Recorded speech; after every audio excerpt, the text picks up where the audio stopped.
¿Cómo le vibró esta primera parte? ¿Sí? Luisito.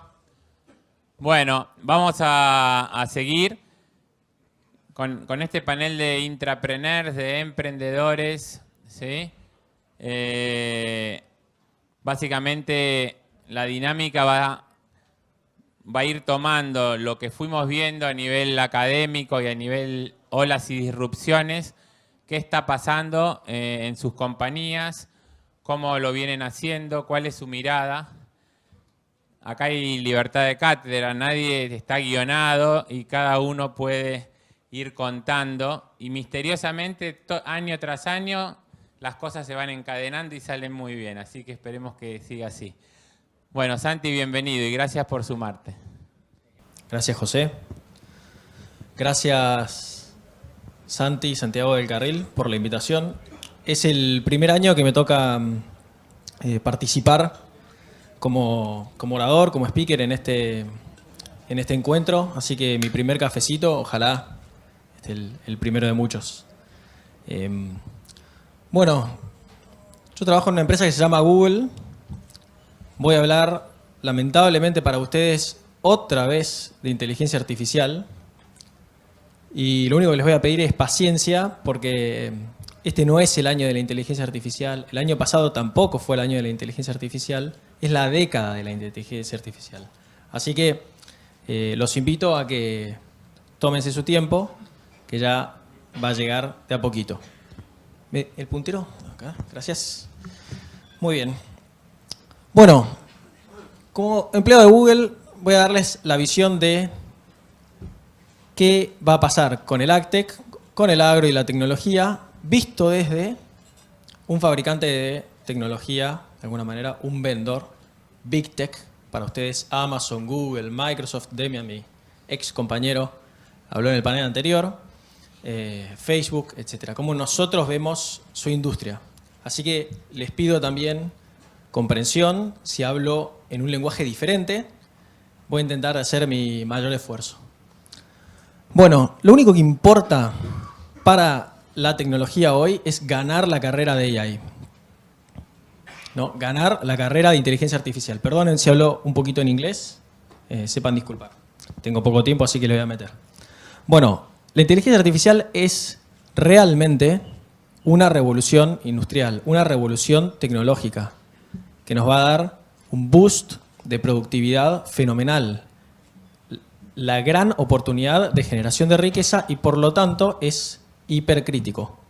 Lamentablemente en el mundo también estamos transitando, además de las condiciones macroeconómicas globales, periodos de inestabilidad geopolítica y créanme que la inteligencia artificial es el protagonista en todos los conflictos bélicos y armados que también estamos teniendo. Entonces es un tema estratégico para los empresarios y para los líderes de todo el mundo, y por eso es nuestra prioridad.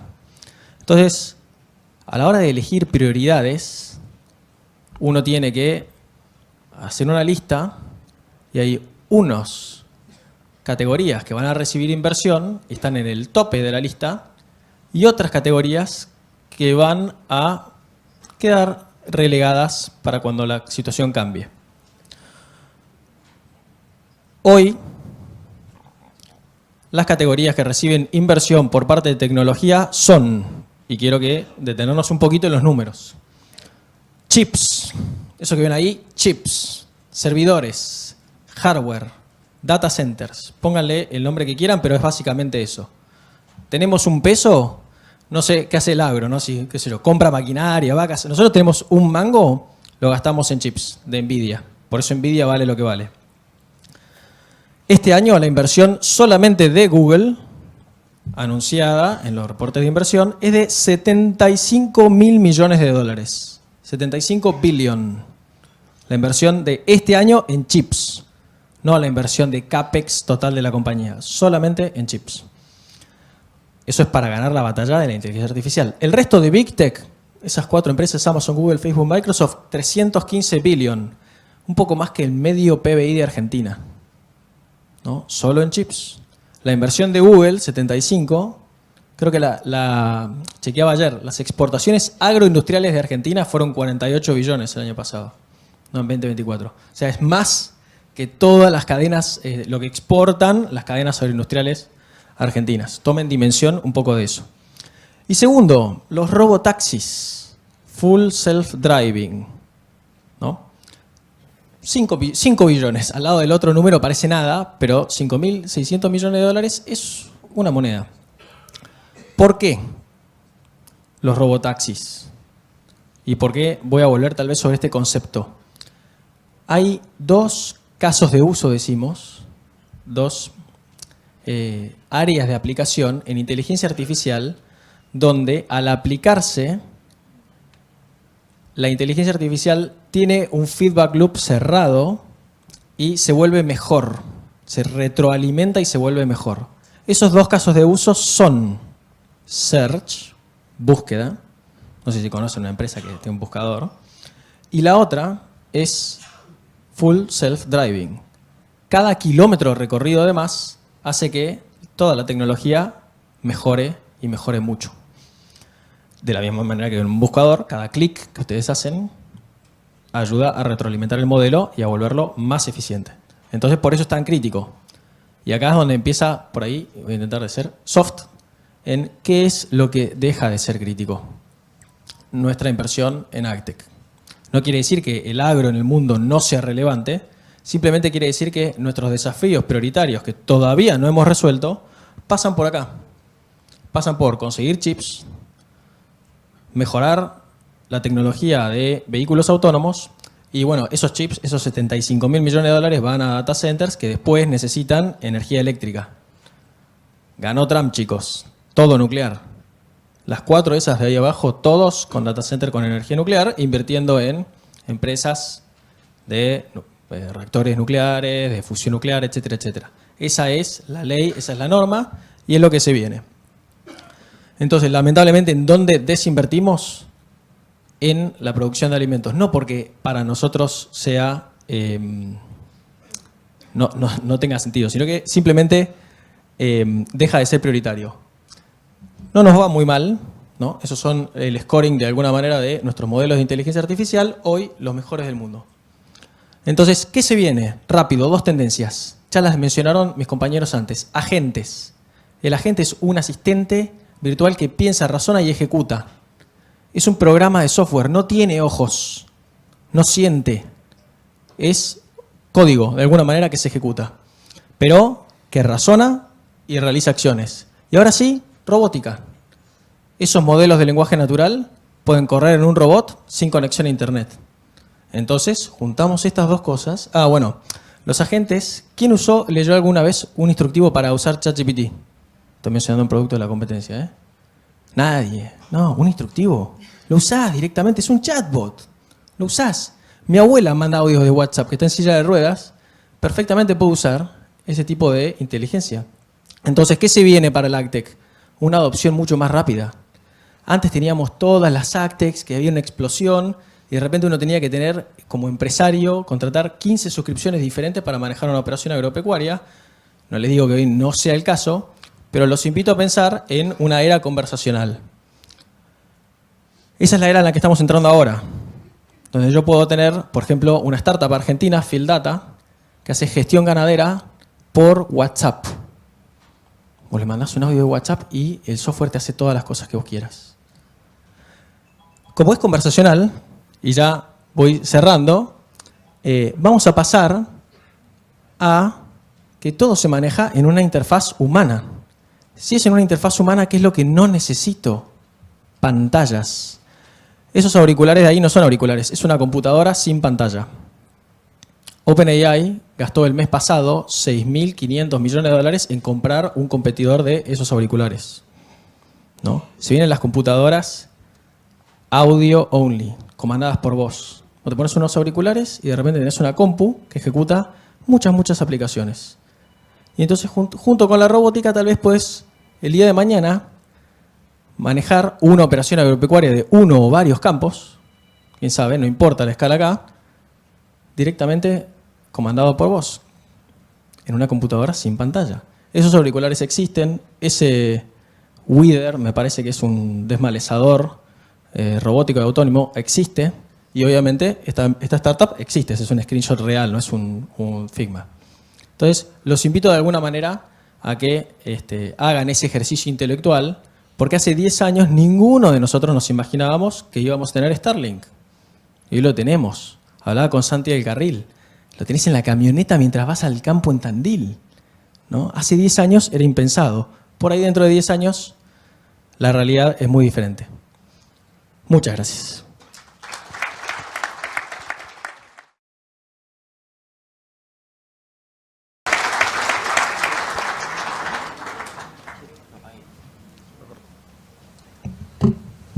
Hola, hola. Hola.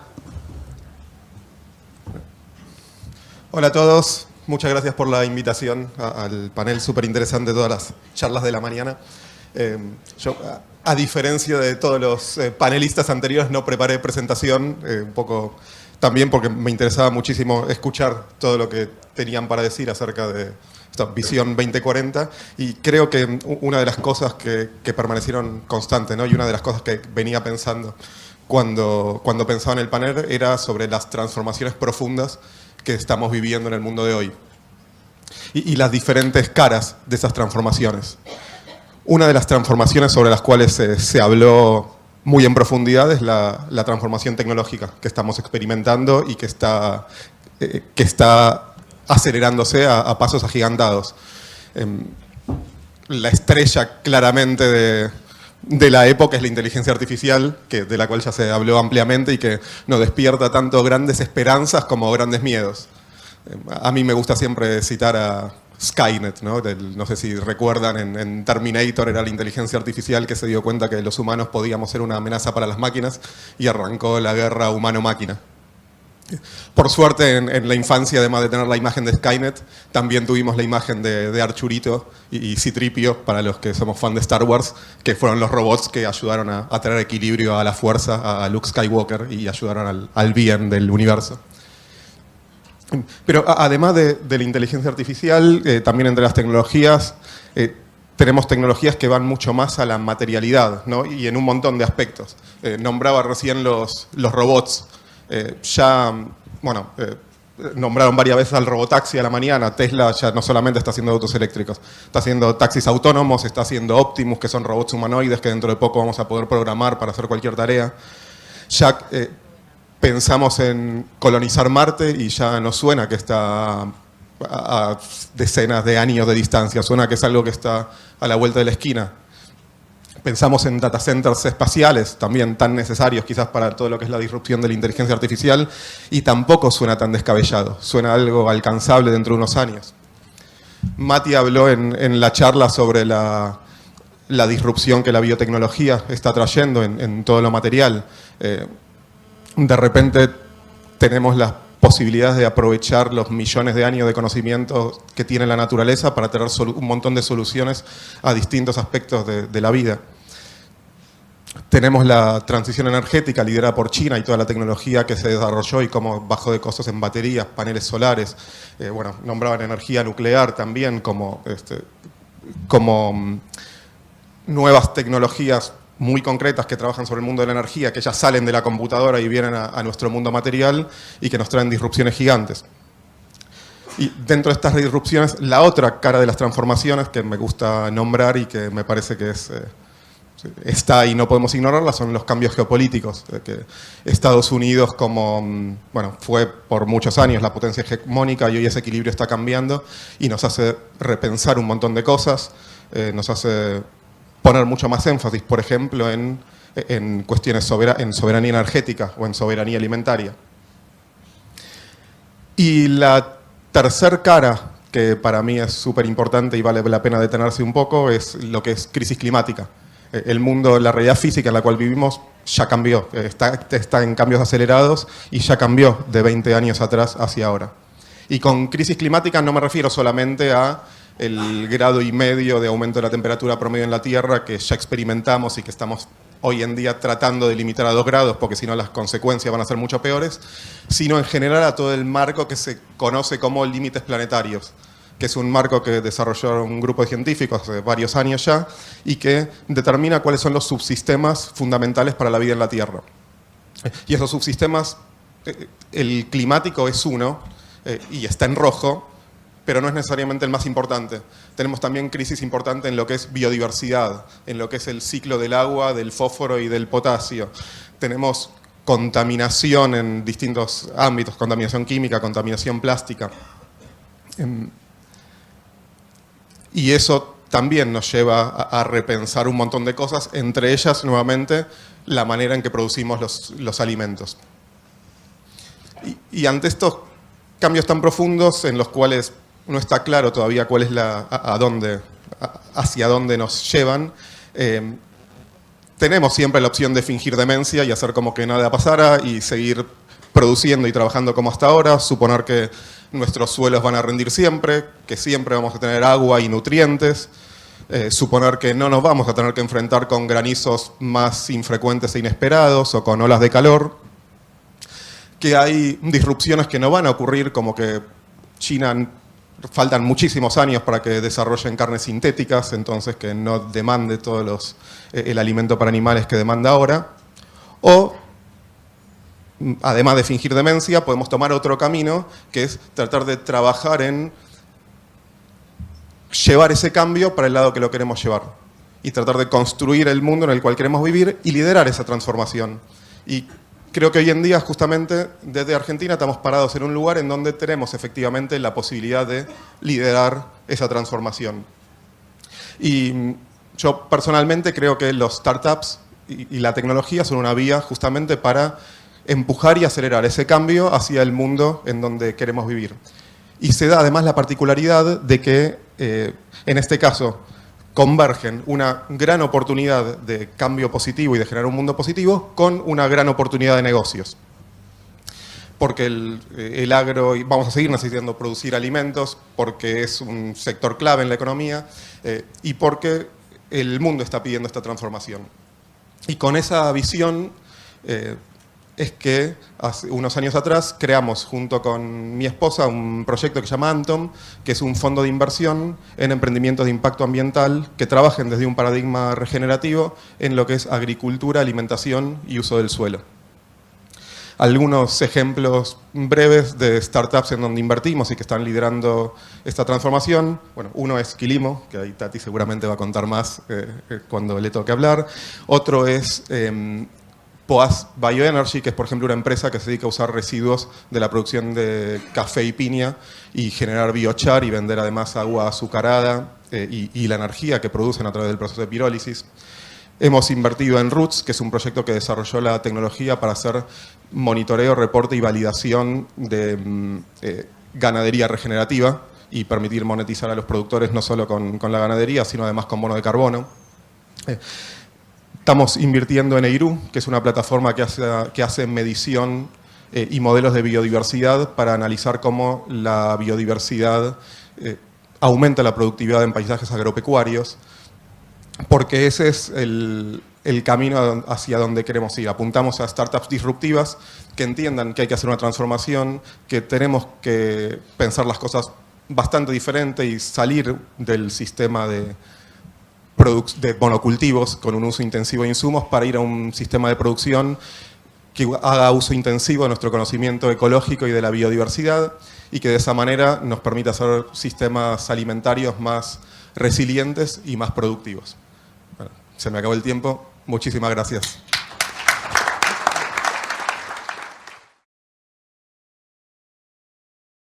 Hola, bueno, ¿se escucha bien? ¿Paso yo o no? Ahí está, bien presente. Bueno, yo soy Tati Malvacio, VP de Cultura y cofundadora de Quilimo. ¿No me paso de ahí? Perfecto. Yo iba a ir al medio, pero me quedo acá. No, puedes venir al medio. Sí, ¿Sí, al medio sí? sí, todo tuyo el escenario. Gracias. La consigna de la charla que íbamos a hacer en este panel éramos la mirada optimista, ¿no? Los emprendedores, la parte disruptiva, innovadora, la parte divertida. Así que bueno, voy a contarles lo bueno. Les voy a contar primero qué hacemos en Quilimo. Nosotros trabajamos junto a empresas y organizaciones que invierten en la seguridad hídrica particularmente buscando optimizar el uso del agua en la agricultura. Y esto nosotros lo hacemos junto a otras organizaciones, que es algo que me van a escuchar mucho decir, trabajamos de manera colaborativa, generando beneficios volumétricos que nos permiten generar impacto y cambiar el nivel de agua en las cuencas más estresadas. Actualmente en América Latina, pero muy pronto en todo el mundo. ¿Qué son los beneficios volumétricos, dirán ustedes? Los beneficios volumétricos es el agua que nosotros dejamos de usar o que reponemos y que queda disponible en una cuenca hídrica para el uso del ecosistema, de la sociedad, de la industria. Y esto se hace particularmente a través de proyectos de water stewardship, que es una nueva manera de pensar en el uso del agua, entendiendo que el uso que yo como industria, como persona o como agro genero con el uso del agua, tiene un impacto en otro actor de la sociedad o del ecosistema también. Entonces, ese es el marco en el cual nosotros estamos trabajando en Quilimo. ¿Y cómo lo hacemos? En realidad les quiero contar un poco, me voy a tomar un poquito de tiempo para contarles un poquito la historia de cómo llegamos a hacer esto y ya después les voy a contar cómo lo hacemos bien. Acá transformamos el valor del agua en la producción de alimentos, es nuestra misión hoy. Pero en 2018, cuando estábamos en una mesa de trabajo entre los cofundadores y con inversores que nos decían, bueno, pero tienen que poner foco, busquen el norte, tienen que definir qué están haciendo, y estábamos haciendo esas sesiones de ideación que al ser emprendedores queríamos estar haciendo algo en vez de estar pensando sentados en una oficina. Ahí definimos que nuestra visión iba a ser transformar el valor del agua en la producción de alimentos.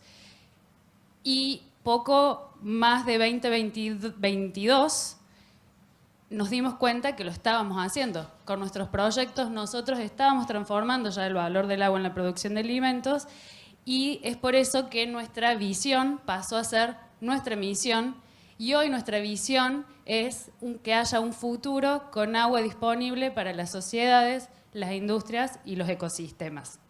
Entonces, en el marco, que quienes conocen a Quilimo de antes, ya van a ver que una de nuestras soluciones es como había empezado nuestro modelo de negocios, y actualmente estamos trabajando ya con más soluciones que permiten optimizar el uso del agua en la agricultura. Bueno, y en nuestro proceso tenemos 3 etapas: la adopción, la mitigación y la restauración. En cada una de estas etapas es clave para poder lograr generar beneficios volumétricos, medirlos y poder entregarlos a la sociedad y a los compradores también. Y en la parte de adaptación trabajamos en el diseño del proyecto y en la medición. Ahí, ¿qué medimos? Primero que medimos a los productores que van a trabajar con nosotros para entender si tienen la capacidad de generar ahorros de agua, que nosotros convertiremos en los beneficios volumétricos, y también para eso medimos las líneas bases por las cuales vamos luego a validar que los ahorros se hayan generado. En la parte de la mitigación, nosotros nos encargamos de la implementación y el monitoreo de los procesos, y del traqueo y la validación de los datos también. Y luego en la etapa final es donde entregamos el output a los compradores de los beneficios volumétricos, que son las corporaciones que tienen objetivos de sustentabilidad vinculados con el agua, donde también son validados y certificados por terceros, y a los agricultores les entregamos incentivos económicos, es decir, les pagamos por haber incorporado las buenas prácticas y por haber generado beneficios volumétricos. Bueno, ¿cómo hacemos? Un poco más profundo. Tenemos 3 soluciones actualmente. Una es una plataforma que utiliza inteligencia artificial, otra vez escuchan la palabra, que nos permite predecir cuánta agua está consumiendo en los cultivos, y emitimos a partir de ahí recomendaciones de riego que los productores aplican en sus campos, y de esa manera mejoran sus prácticas, incorporan tecnología y generan beneficios volumétricos. Otra es conversión de riego. Transformamos el riego del campo no tecnificado a un riego tecnificado con la instalación del equipamiento y también el acompañamiento del productor años posteriores para que lo utilice y pueda seguir generando beneficios volumétricos año a año. Y la tercera solución que implementamos son proyectos de agricultura regenerativa ya focalizados ya de acuerdo a las necesidades y las posibilidades de cada uno de los campos en los cuales trabajamos. Una de las cosas que les decía al principio es que nosotros trabajamos colaborativamente. Creemos que para realmente transformar el nivel de escasez o no escasez de una cuenca hídrica, tenemos que trabajar con todos los actores que consumen agua en esa cuenca hídrica. Es imposible creer que solo nosotros o solo la agricultura o solo la industria invirtiendo en esto va a poder, o solo las ciudades, por ejemplo, van a poder transformar un estado de escasez hídrica en determinadas zonas, sino que tenemos que trabajar en conjunto y por eso lanzamos las primeras 3 iniciativas en diferentes regiones de México, donde trabajamos con empresas grandes, multinacionales, con grandes empresas locales, con pequeñas empresas locales, con actores del sector académico, del sector social, del gobierno, con bancos multilaterales, para poder generar inversiones en estas iniciativas y realmente poder transformar la escasez y la escasez hídrica en cada una de las cuencas donde estamos. Bueno, estos son algunos de los países en donde estamos. En el mapita también pueden ver las cuencas principales donde trabajamos. Trabajamos en cuencas principalmente estresadas hídricamente. Y se me acabó el tiempo. No, pero dale 2 minutitos más. Bueno, 2 minutitos más.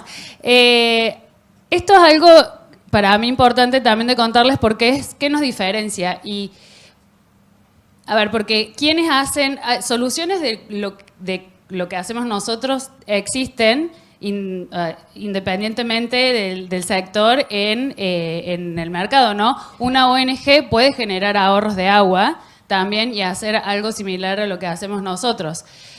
Pero a nosotros hay 5 cosas de las cuales trabajamos día a día para poder tener bien presente y poder lograr el diferencial.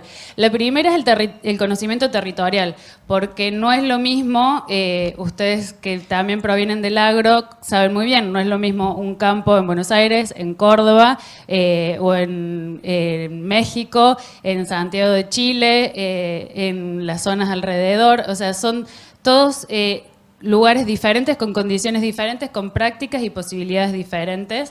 Entonces, el conocimiento territorial es algo que nos ocupa mucho y por eso tenemos equipos siempre en el campo. La otra es la parte de la tecnología.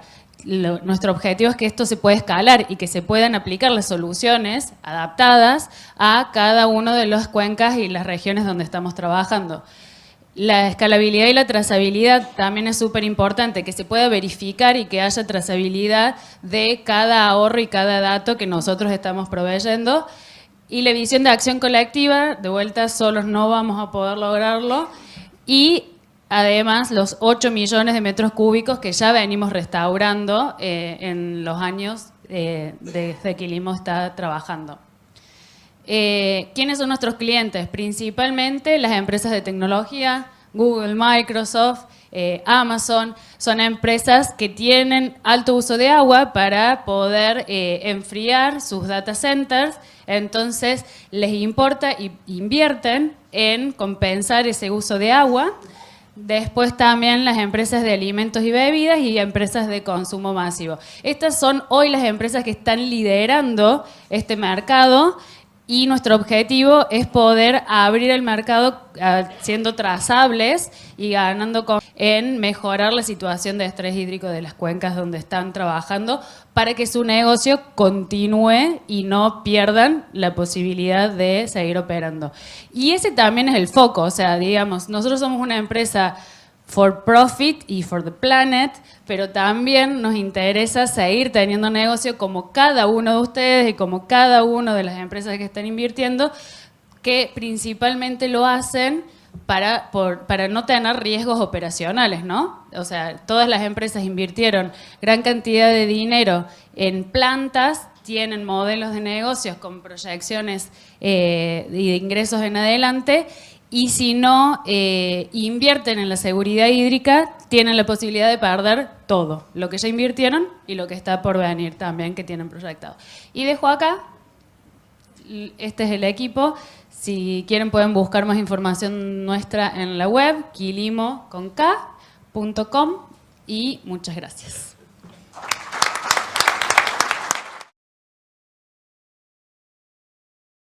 ¿Qué tal? ¿Cómo están? Yo voy a abrir con una pregunta. ¿Quiénes de ustedes trabajan para una organización, para una empresa? Levanten la mano.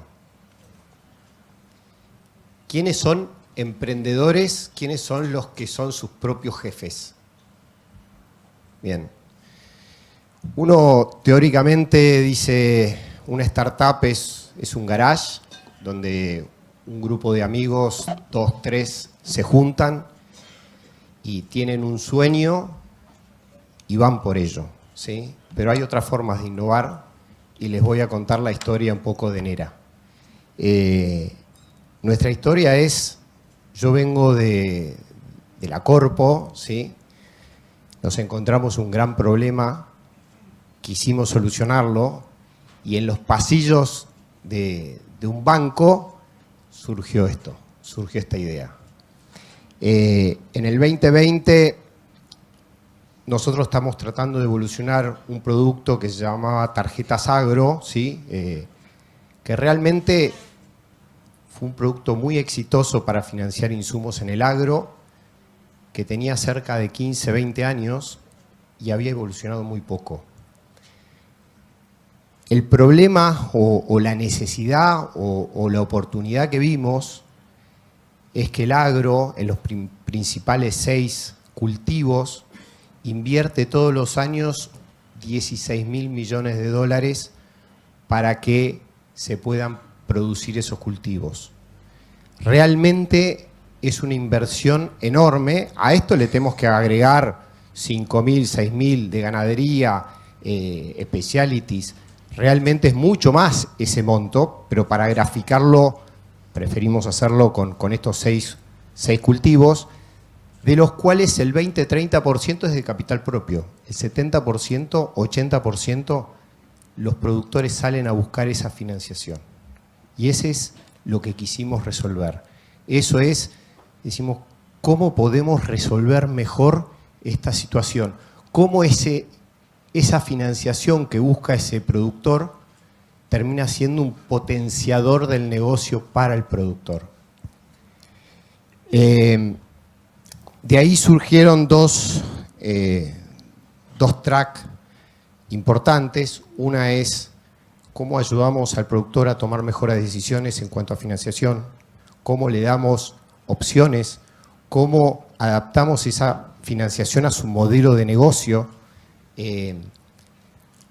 cómo le damos alternativas, ¿sí? Y que esta financiación en definitiva potencie su negocio y no sea una mochila.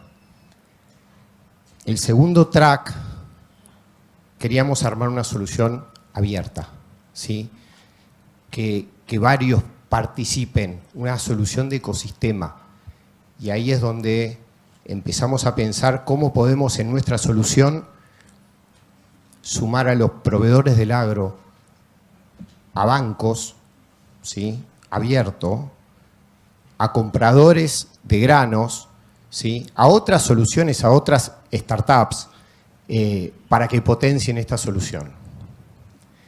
Esto se lo presentamos a Banco Galicia, ¿sí? A los accionistas, a los directores, y esta idea les gustó muchísimo. Y a partir de ahí, esto fue septiembre del 22, creamos Nera. El primer producto de Nera lo lanzamos para Expoagro, marzo 23. Hoy tenemos 2 años y piquito. Tenemos 4 bancos operando.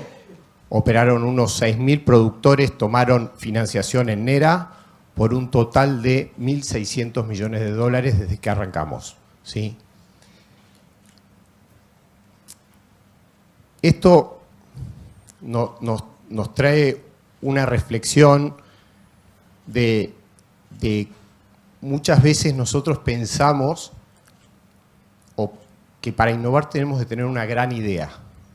Y la realidad es que con estos años de construir productos digitales, me parece que no es una gran idea. Estamos seteados a resolver problemas. Lo que tenemos que encontrar, y un poco el mensaje hacia ustedes, a los que quieren innovar, es un problema que resolver. Y una vez que encontramos un gran problema para resolver, ahí tenemos que ampliar las ideas y tratar de resolverlas. Pero para nosotros es clave que el que quiera emprender encuentre problemas que resolver. Y la segunda consejo o recomendación es prueben en chico y después escalen. Testeen la idea esa que resuelve ese problema con un segmento reducido de clientes y ahí se van a dar cuenta si esa idea es asertiva o no.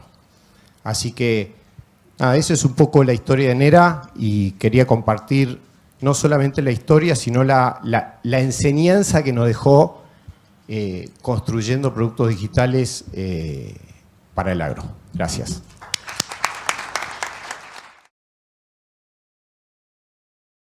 Bueno, vamos a pimponear un poco de preguntas. Voy a invitar a Mati Peire, si querés sumarte.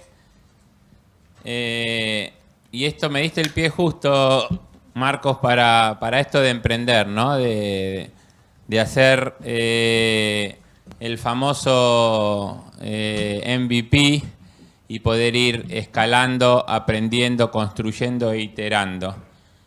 Y si Baja me robó al orador acá, digamos, estaba previsto y Peire se pasó de panel, pero no se iba a lograr zafar de contar su historia como emprendedor. Esto del customer pain, ¿no? Que decía Marcos, todo empieza en realmente solucionar un problema. A veces cuento la historia de Dropbox, que es un chico que vivía en Boston, estudiaba en el MIT, y cuando se iba a New York el fin de semana, se olvidó su pendrive y no podía trabajar. Entonces usó sus 4 horas de bus para programar una solución que a través de la nube tenga todos sus archivos. Y así fue el customer pain de alguien que se había olvidado su pendrive, ¿no? Y todos saben la historia de Dropbox. Y allá por el 2012, nosotros estábamos en la zona, en Adblick, en Segundo Fernández. 7-Eleven era nuestra oficina. Y Matías me pide un cafecito, esos cafecitos que yo hablaba al principio, ¿no? Que estaba terminando una sociedad de sistemas y que tenía una idea emprendedora de unir la ciencia con los negocios.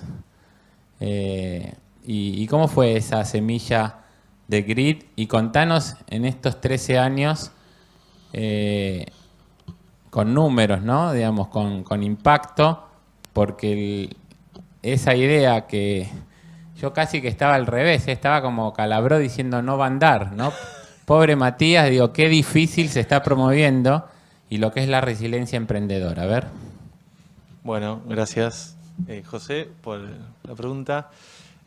Bueno, siguiendo la línea, el problema que yo vi en ese momento era que teníamos un sistema científico muy potente en Argentina en particular, pero en la región en general, y el Venture Capital, que era la industria que me interesaba meterme a mí, no estaba invirtiendo en ciencia. Entonces ahí hay una pregunta abierta de por qué no estaba invirtiendo en ciencia, cuando el caudal de conocimiento y talento que teníamos debería estar produciendo ese tipo de compañías y debería haber una oportunidad ahí que no estaba siendo cubierta.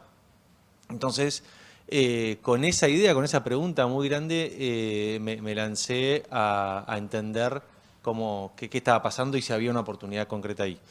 Fueron 3 años de entender esa pregunta. La primera respuesta que produjo empezar a pensar cómo solucionarlo fue que el Venture Capital no estaba invirtiendo en ciencia en América Latina porque no había empresas en las que invertir. Si bien teníamos y tenemos un sistema científico muy potente, no se producía de forma espontánea que esos científicos formularan sus propias compañías y pudieran construir una propuesta que sea invertible con lógicas de Venture Capital. Entonces la idea en ese momento fue, teníamos que ayudar a esos científicos a construir sus compañías y desarrollamos un modelo de company builder en donde había que no solamente ayudar al científico, sino había que complementarlo con perfiles de negocios.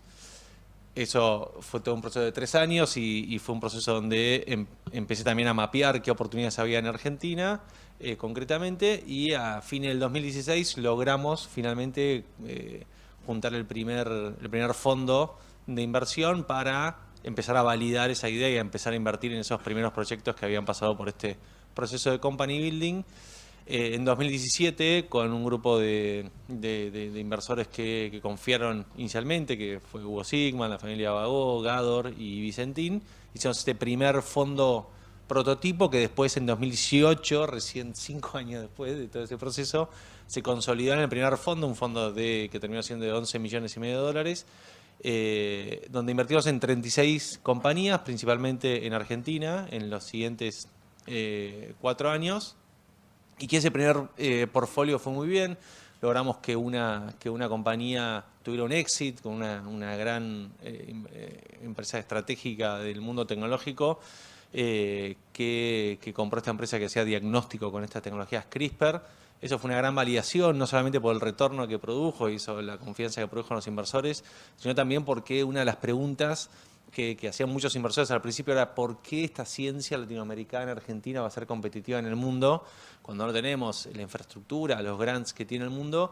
Y nosotros sabíamos, porque había evidencia de que estos científicos estaban publicando en el mundo, que estaban haciendo intercambios, que muchos habían hecho sus doctorados, sus postdoctorados afuera y tenían que ser competitivos, y esa fue una de las primeras validaciones. Hoy ese primer portfolio tiene empresas que hoy conté algunas, Puna Bio, Stam, que es una empresa única en el mundo, Biflo, que también es una empresa única, pero tiene unas compañías que multiplicaron el valor de esa primera inversión en 7 veces, y con esa foto hicimos un fondo 2. Ese fondo 2, que hoy es de unos 30 millones de dólares, nos permitió también expandirnos a la región. Antes estábamos enfocados muy en Argentina y hoy tenemos operación en México, en Brasil, en Uruguay y en Argentina. Y ya invertimos en 45 compañías nuevas, vamos a invertir en otras 10, 12 este año. O sea, con esos 2 fondos vamos a estar en unas 90 y pico de empresas. Lo que marcó un camino en América Latina de construir estas nuevas empresas en esta nueva biotecnología y que ya están haciendo ruido en el mundo. De Bellavista al mundo, ¿eh? Camino del buen aire. Gracias, Mati. Y Marcos, vos sos el típico hacker interno, intrapreneur. O te echan o te arman una compañía, ¿no? Digamos, estuviste ahí en el medio. Digamos, sí. ¿Qué es esto de emprender dentro de una burocracia bancaria regulada por un banco central? Pero evidentemente, ¿qué apoyo fuiste logrando como intrapreneur? ¿Qué es lo que tiene que hacer un intrapreneur, un emprendedor corporativo, para no morir en el intento? Contanos. A ver, está bueno porque hubo ciertas compañías que, como Mercado Libre, que avanzaron sobre los negocios tradicionales. Por lo tanto, los incumbentes tradicionales empezaron a estar incómodos y empezaron a entender que tenían que innovar. Entonces, ahí cambió un poco el mindset de las compañías tradicionales. Y de alguna manera lo que nosotros propusimos es, che, mira, si no lo hacemos nosotros, lo va a hacer otro.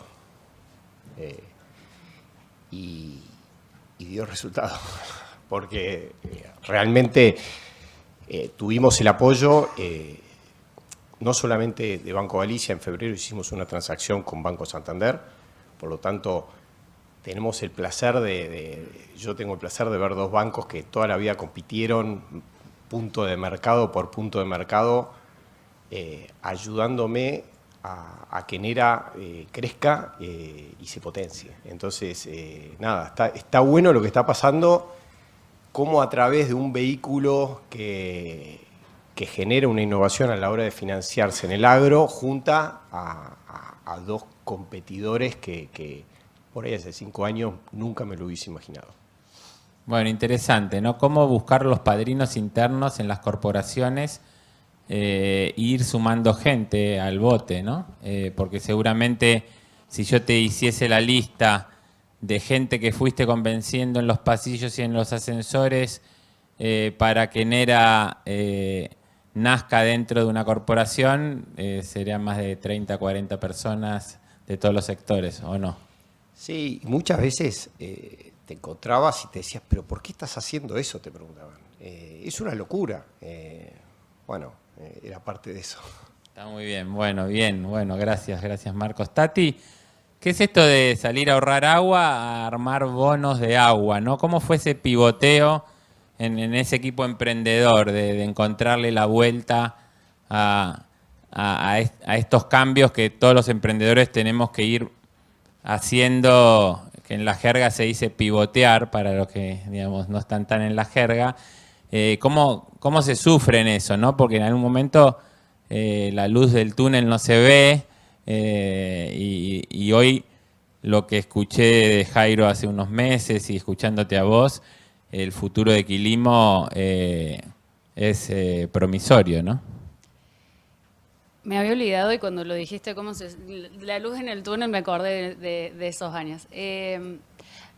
A ver, por un lado, el foco en esto que hablaban de encontrar el problema y buscar la solución al problema, es lo importante.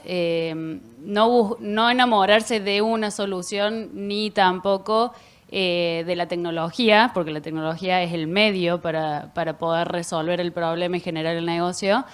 Y nosotros cuando desarrollamos la plataforma de inteligencia artificial, desde el primer productor que lo usó, nos dimos cuenta que usando esta plataforma sí o sí todos ahorraban agua, porque mejoraba ampliamente la manera y la precisión con la que podían regar en cada uno de los campos.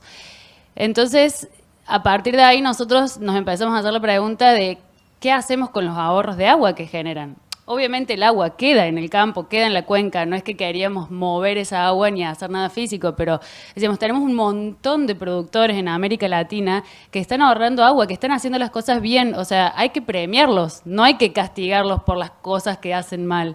Entonces, a partir de ahí es donde empezamos a tener casi año y medio de conversaciones con diferentes actores para poder encontrar la forma de cómo premiamos y cómo le pagamos a los productores por esa agua que ahorraban.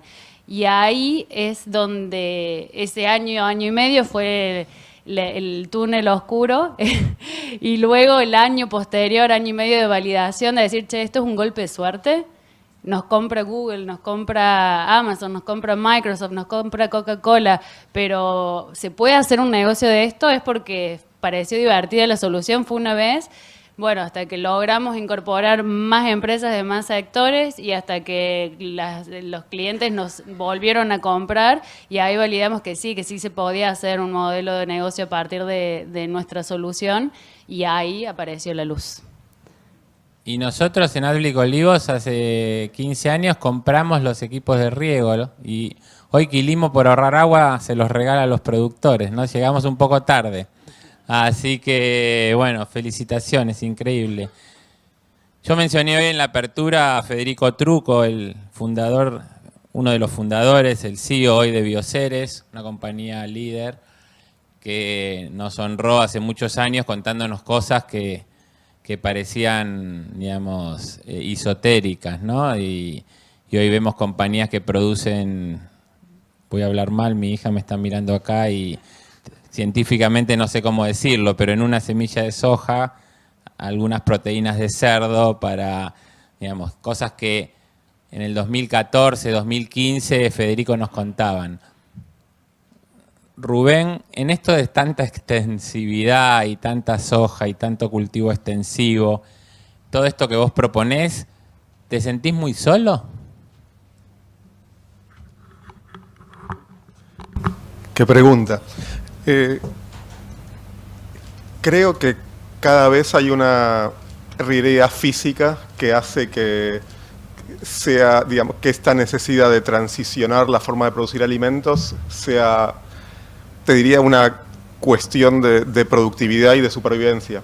Entonces, más allá de esta, si querés, más allá del sombrero, si querés, más hippie, idealista de querer producir en armonía con el medio ambiente, hay otro sombrero que es el productivista y que dice, si no cambiamos la forma de producción, dentro de un tiempo no vamos a poder producir o va a ser mucho más riesgoso y los rindes van a bajar mucho y la rentabilidad del campo me va a bajar. Entonces creo que eso está siendo cada vez, por un lado, más reconocido por cómo cambiaron los patrones climáticos y por el otro también hay cada vez más evidencia científica de cómo estas nuevas prácticas no solo son por el bien del planeta, sino que acompañan a la productividad. Hay varios trabajos relativamente recientes, tendrán 5 años el más viejo, de grupo de científicos argentinos justamente, que son líderes mundiales en entender cómo la multiplicidad de polinizadores y cómo los corredores de biodiversidad aún mejoran la productividad de los paisajes, por ejemplo, y de cómo estos sistemas de multicultivos no es que y tener corredores de biodiversidad no es que te saca espacio para producir, sino que te mejora la productividad del terreno que vos usas para producir, cuando además con las tecnologías que tenemos hoy en día podemos identificar qué píxel del campo es productivo y cuál no. Entonces, me parece que cada vez, y con el desarrollo tecnológico y con el conocimiento científico, estamos, si querés, más acompañados del sombrero productivista, entendiendo que necesitamos hacer sí o sí esta transición. Bueno, gracias. ¿Qué hace un señor de Google sentado en el medio de todo esto? ¿Me podés explicar? Venís y decís que invertís 45 billones y que cortaron la inversión en el agro. Te traigo acá a Mati Peire para que haga y a Juan. ¿Cuándo viene el Venture Capital de Google para el agro? Como diría, si baja a la N. Bueno, a ver, déjame corregirme un poco, ¿no? Google tiene varios brazos de Venture Capital. Uno, el más conocido, Google Ventures, invirtió en muchísimas empresas de AgTech, muchas de ellas muy exitosas y otras no tanto. O sea, Farmers Business Network, no sé si la conocen, FBN, una compañía bestial de tamaño en Estados Unidos, es parte del portfolio de Google Ventures. De la misma manera, Granular, que en paz descanse, Bowery, que la mostré hoy, que en paz descanse. Pero bueno, es parte del negocio del Venture Capital. El mensaje tal vez que yo quería transmitir es como la prioridad y la batalla por la supervivencia de los mismos jugadores de tecnología es muy crítica en estos momentos. Toda la innovación y la inversión que les va a terminar llegando a ustedes y a todos los operadores de la industria va a ser a través de las startups. Entonces, es una excelente noticia que por ahí, para esta mesa o este auditorio, que Google haya dejado de invertir en Mineral.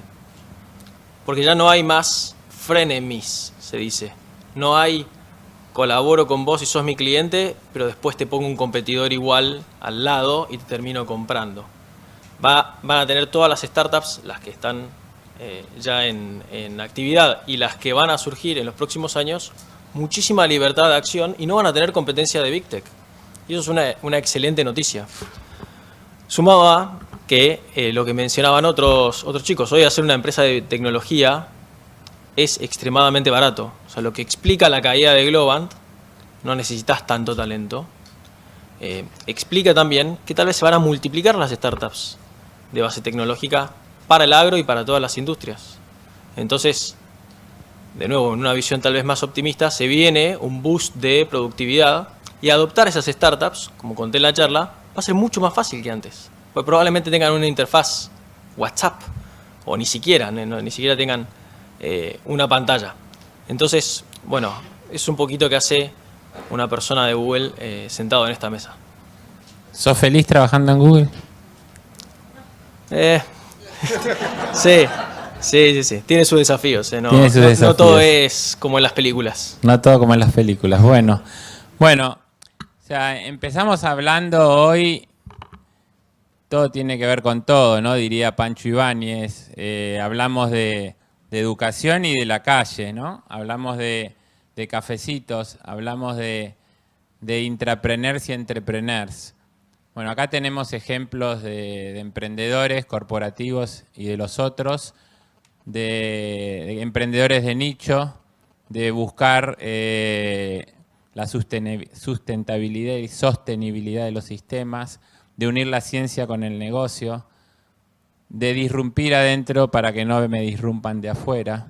Así que, bueno, la verdad que a todos los 5, felicitaciones. Gracias por habernos regalado su mirada y un gran aplauso.